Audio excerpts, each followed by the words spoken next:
되시니라. 아멘. 기도하겠습니다. 아버지 하나님 감사합니다. 오늘도 하나님의 말씀 앞에 섰습니다. 하나님, 하나님께서 우리에게 맡기신 것이 있을 줄 압니다. 그것을 우리에게 열매를 찾으러 오실 때 하나님께 기쁨으로 드릴 수 있는 저희들 되게 하시고, 그래서 하나님과 기쁨을 나누며 하나님이 원하시는 기쁨의 삶을 하루하루 살아가는 저희들이 될 수 있도록 인도하여 주시옵소서. 감사드리며 예수님의 이름으로 기도드리옵나이다. 아멘. 네, 파리에 가면 에펠탑이 있습니다. 가보진 않았는데 다 아시죠? 네, 에펠탑이 이제 건립된 지가 128주년이었습니다. 1889년에 프랑스 혁명 100주년을 맞이해서 프랑스 정부가 이제 파리에 세웠는데요. 그 건립 당시에 사람들의 반응이 어땠을까요? 환영했을까요? 반대했을까요? 그 에펠탑이 전부 철물 구조로 되어 있잖아요. 그래서 그 파리 시민들이 고풍스러운 그 파리의 거리에 아주 자부심이 많았는데, 특히 프랑스가 예술의 나라니까 파리는 더하죠. 그러니까 그 고철덩어리 300m나 되는 고철덩어리가 오니까 그 시민뿐만 아니라 예술가들도 아주 강력하게 반대했습니다. 그러니까 이제 정부가 그러면 20년만 전시를 하고 철거를 하겠다. 그리고 20년 동안 했거든요. 20년 후에 20년이 돼서 어떻게 됐을까요? 시민들의 반응이 어떨까요? 이제 약속했으니까 철거를 해야 되잖아요. 다 반대한 거예요. 그대로 두자. 왜냐하면 20년 동안 매일매일 에펠탑을 본 거잖아요. 정이 들어가지고. 그래서 철거하지 말자. 그래서 여론이 철거 안 하는 것을 원해서 철거하지 않았습니다.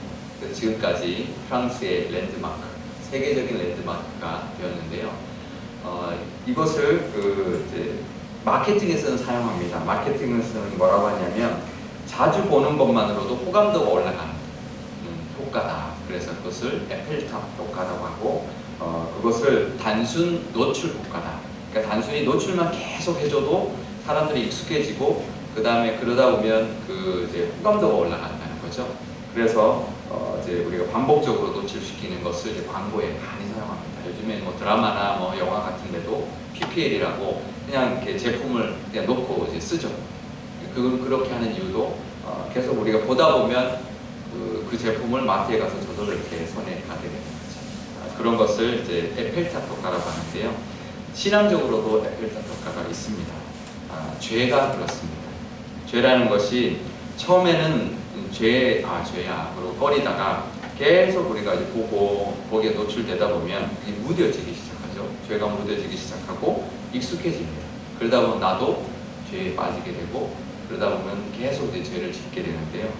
오늘 본문에도 보면 그런 사람들이 나옵니다. 오늘 본문에 포도원 주인이 농부들에게 새로 나누어 주고 포도가 거둘 때 그 소출을 이제 받으려고 종을 보냈습니다.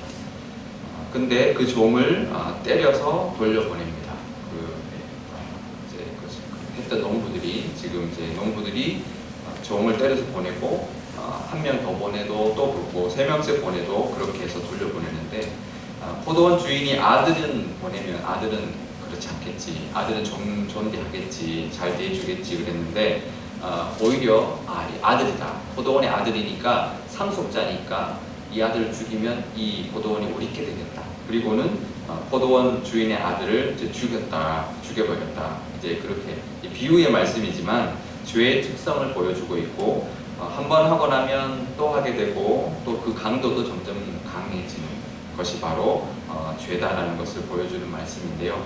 원래 이 말씀은 하나님이 선지자를 계속 이스라엘 백성들한테 보냈지만 회개하지 않다가 결국 아들까지 보냈는데, 그 아들을 십자가에 죽인다는 것을 비유로 말씀해 주는 것입니다.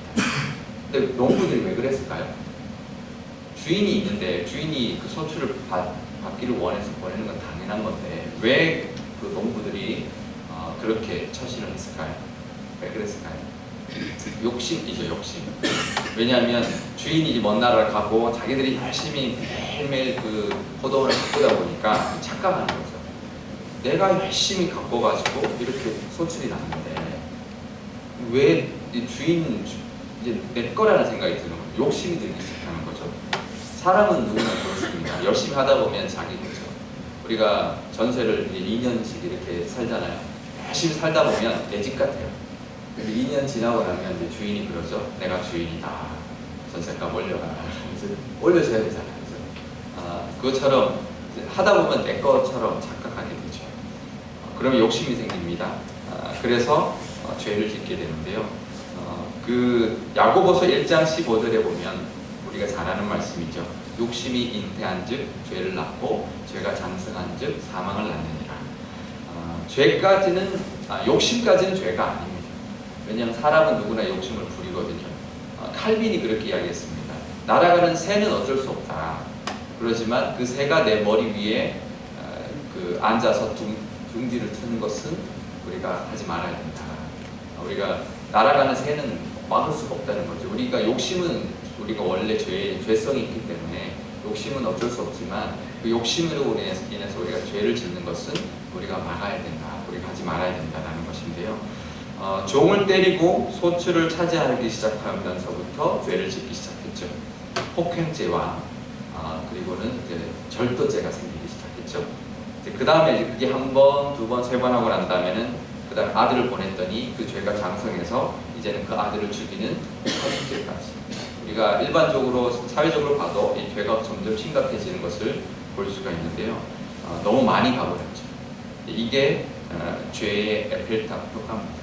하다 보면 점점점 익숙해지고 무뎌지고 죄에 대한 호감도까지도 올라가는 거죠. 우리는 어떻습니까? 우리도 죄를 짓지 않는 것 같아도 우리에게 욕심이 있습니다. 그러면 그 욕심 앞에 사탄이 살짝 갖다 놓죠. 죄를 보여주죠.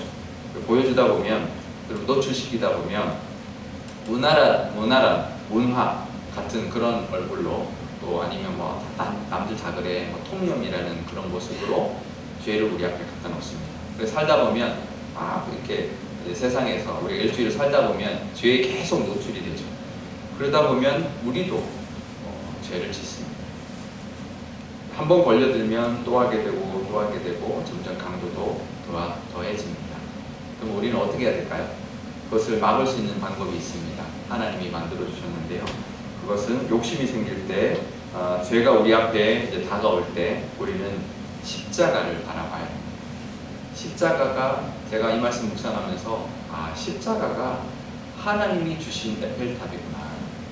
그걸 바라볼 때, 십자가를 바라볼 때 예수님의 그 사랑과 희생과 구원의 은혜를 우리가 볼 수 있구나. 그러면 십자가를 보면 볼수록 우리는 은혜에 노출이 되는 거죠. 그럼 우리는 죄로부터 멀어질 수 있습니다. 그래서 늘 십자가를 가까이 하시기를 바랍니다. 제가 한때 굉장히 은혜 받았을 때, 막 뜨겁게 막 불탔을 때 십자가를 목걸이를 하고 다녔어요. 이 큰 십자가 있잖아요. 그러면 웬만하면 죄 짓기 힘듭니다. 그죠? 십자가가 있으니까. 제가 예전에 우리 저쪽 교회에서 연합 예배를, 부활절 예배를 드리는데 제가 예배부를 담당해가지고요. 성찬할 때 빵, 이렇게 앞에서 이렇게 뜯는 빵을 그걸 주문을 하려고 이제 전날 우리 준비 다 해놓고 이제 가면서 빵집에 가서 이제 주문을 했습니다. 달라고. 가져가서 그걸 우리가 이제 뜯는 걸 하기 위해서 주문을 해놨는데 아침에 딱 갔어요. 갔더니 안 돼. 큰일 났잖아요. 이게 예배부에서 이 빵 뜯는 그 빵을, 특별하게 예쁜 빵을 주문을 했는데 아침에 그 시간에 안 됐다는 거예요. 얼마나 화가 나는지 막 엄청 뽑고 막 그래도 되냐고 막 그러고 왔는데 보니까 제가 이렇게 이 클러지 셔츠를 입고 있는 복장이었거든요. 너무 미안한 거예요. 이게 우리가 이렇게 십자가를 우리가 달고 다니거나 십자가를 생각하고 살면 죄 짓는 것이 죄책감이 들고요. 죄 짓는 것이 오히려 힘들어져요.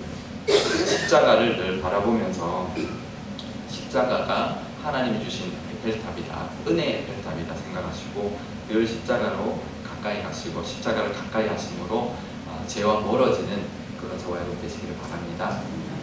근데 그래도 우리가 죄를 지을까요, 안 지을까요? 짓습니다. 근데 하나님이 한 번만에 우리를 와서 죽이지 않습니다. 그 농부들을 바꾸지 않았습니다. 한 번 보내고, 두 번 보내고, 세 번 보내거든요.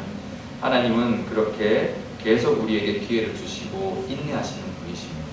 그러니 우리가 죄를 짓더라도 우리가 얼른 돌아서서 다시 십자가 앞에 나아가 하나님 앞에 은혜를 구하면 하나님께서는 은혜를 주시는 분이라는 것을 오늘 이 비유를 통해서도 알 수 있는데요.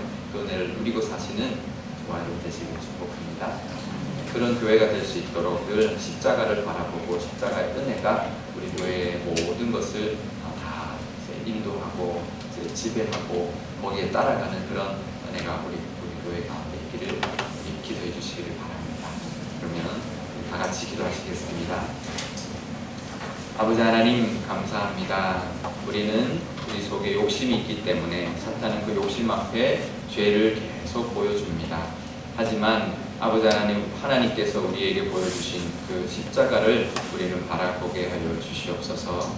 십자가 안에 하나님의 사랑이 있고 예수님의 그 은혜가 있는 줄 믿사오니 아버지 하나님 우리 삶 가운데 늘 십자가가 있어서 죄로부터 멀어지게 하시고 은혜에 더 가까워지는 저희들 다 되게 하여 주시옵소서.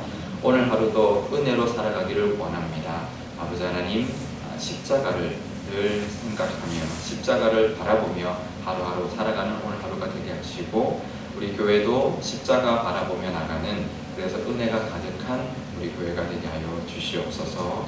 감사드리며 예수님의 이름으로 기도드리옵나이다. 아멘. 이제